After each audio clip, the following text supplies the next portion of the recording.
धन की अधिष्ठात्री देवी माँ लक्ष्मी के पूजन का प्रतिफल ही समझिए, जो दीपावली के ठीक बाद आपके धन भाव पर ही एक बेहद शुभ स्थिति ग्रहों की बनने जा रही है। देखा जाए तो भगवान सूर्य जो आपके लाभेश बनते हैं वो आपके धन भाव पे आ रहे हैं, और दूसरी तरफ से आपके स्वयं जो वित्त मंत्री बनते हैं ये मंगल देवता भी अपने ही स्थान पर रहेंगे। इनका वास्तव में ये गोचर परिवर्तन एक प्रकार से बहुत सुख और संपदा से परिपूर्ण हो सकता है। इसे ही जानने और समझने के लिए आप और हम यहाँ पर एकत्रित हुए हैं। समझने का प्रयास करते हैं कि कैसे ये हमारे जीवन को शुभत्व देंगे और किन किन कारणों से हम इसे और बेहतर बना करके ज़्यादा सुख संपदा प्राप्त कर सकते हैं।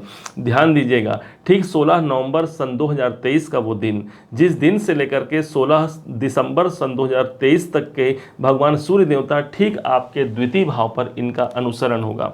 अब जब किसी ग्रह का जब संचरण होता है, इसका मतलब यह है कि कोई बड़ी परिवर्तन की स्थिति बनती है। और सिर्फ यही नहीं, साथ में हमारे मंगल देवता भी रहेंगे। मंगल देवता सदैव के लिए, यदि आपके जो वित्त मंत्री बनते हैं, सदैव के लिए आपके धन की जो स्थिति है यही मंगल देवता के पास है, और ये अपने घर पे रहेंगे। इसका मतलब ये जिस राशि पर हैं दोनों ही ग्रह, वो ठीक 16 तारीख को मंगल देवता भी 16 नवंबर से 27 दिसंबर तक रहेंगे। अब इन दोनों ग्रहों का प्रभाव जिस राशि पर है वो वृश्चिक राशि है, मतलब तुला राशि से ठीक आगे। इसका मतलब ये हो गया कि मतलब इस समय पर दोनों ही ग्रह जल तत्व की राशि पर रहेंगे, और इसका प्रभाव परिपूर्णता से अग्रसित होगा। कैसे होगा, ध्यान से समझिएगा।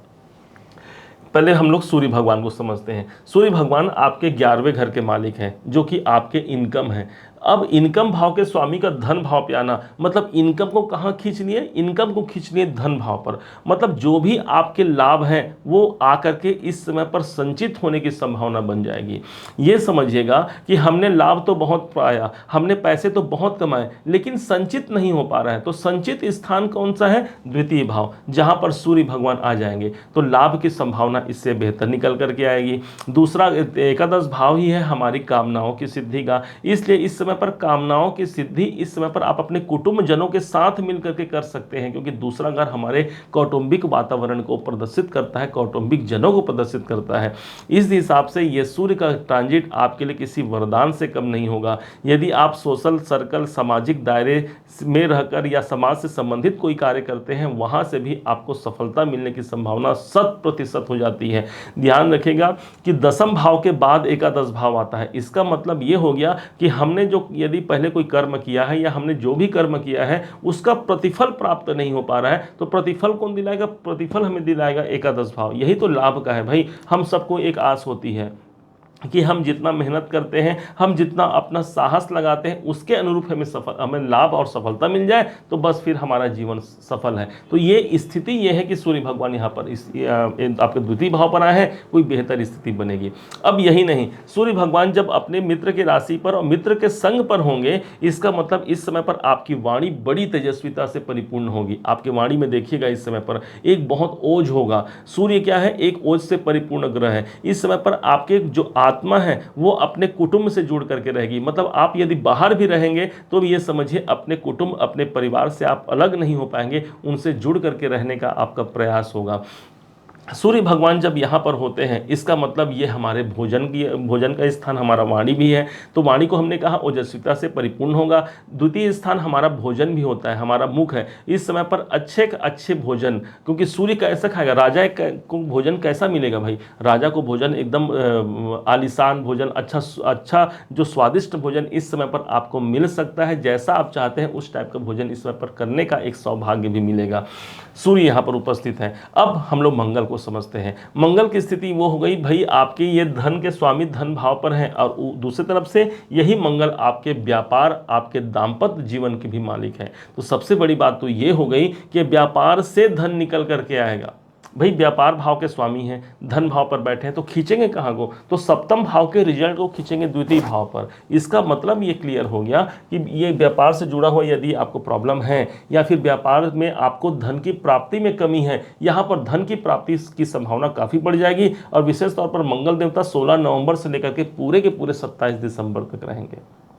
प्रयास कीजिए। अब दसम भाव से दसम भाव भी हमारा सप्तम भाव है, इसलिए आपके कैरियर में या आप जॉब करते हैं या फिर अपने प्रोफेशन में किसी कार्य में या फिर व्यापार करते हैं, उससे धन प्राप्ति की संभावना बहुत मजबूती से बनती है। देखिए ग्रहों का संचरण बहुत मजबूती से है, लेकिन बहुत से लोग आपको ऐसे मिल जाएंगे जो ये कहते मिलेंगे भाई ये सब तो मेरे साथ घटित नहीं हो रहा है, इसका मतलब ये है कि ग्रहों की स्थिति अनुकूल है, हम में कुछ कमी, हम वो एफर्ट नहीं लगा पा रहे हैं, वो मेहनत नहीं कर पा रहे हैं जो हमें मिलनी चाहिए। आप समझिए इस चीज़ को, हम आपको अंत में एक बहुत अच्छा उपाय ही बताएंगे जो आपको शायद बहुत लाभ दे करके आपके जीवन पर चले जाए।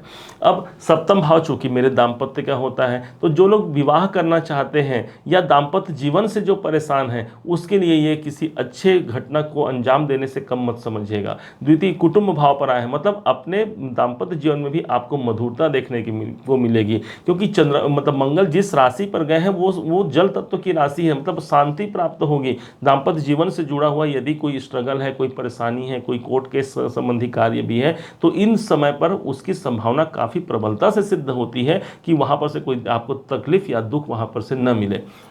चूँकि ये जो सप्तम भाव होता है ये हमारे मित्रों को भी प्रदर्शित करता है, मित्रों से भी इस समय पर धन प्राप्त हो सकते हैं, आपके अपने क्लाइंट से धन प्राप्त हो सकता है, क्योंकि यदि ये हम लग्न हम स्वयं हैं तो सप्तम भाव हमारे क्लाइंट हैं जो हमारे सामने बैठते हैं, तो उनसे भी धन प्राप्ति, क्योंकि बैठे कहाँ हैं आपके धन भाव पर, तो खींचेंगे ना भाई सात, मतलब आपके सीधे सातवें भाव के रिजल्ट को दूसरे घर पे से खींचेंगे। इस दृष्टिकोण से ये मंगल का ट्रांजिट, ये सूर्य का ट्रांजिट किसी विशेष शुभ घटनाओं की ओर ही आपको प्रदर्शित करता है।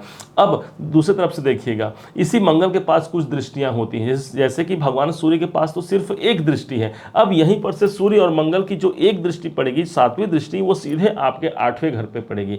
माना जाता है भगवान सूर्य की रोशनी जिस स्थान पर पड़ेगी, एक मरकरी लाइट आप समझ लीजिए, भगवान सूर्य को, सारे जगत को प्रकाशित कौन करता है, भगवान सूर्य करते हैं। और उसी प्रकार से इनकी जब मरकरी लाइट के बराबर इनकी जो रोशनी हमारे अष्टम भाव पड़ेगी, मतलब बाधा, रुकावट, परेशानी, तनाव, टेंशन, विलंब की स्थिति यदि किसी भी कार्य में है, वहां पर एक मरकरी लाइट का प्रभाव हो गया, मतलब अंधकार वहां नहीं रह पाएगा।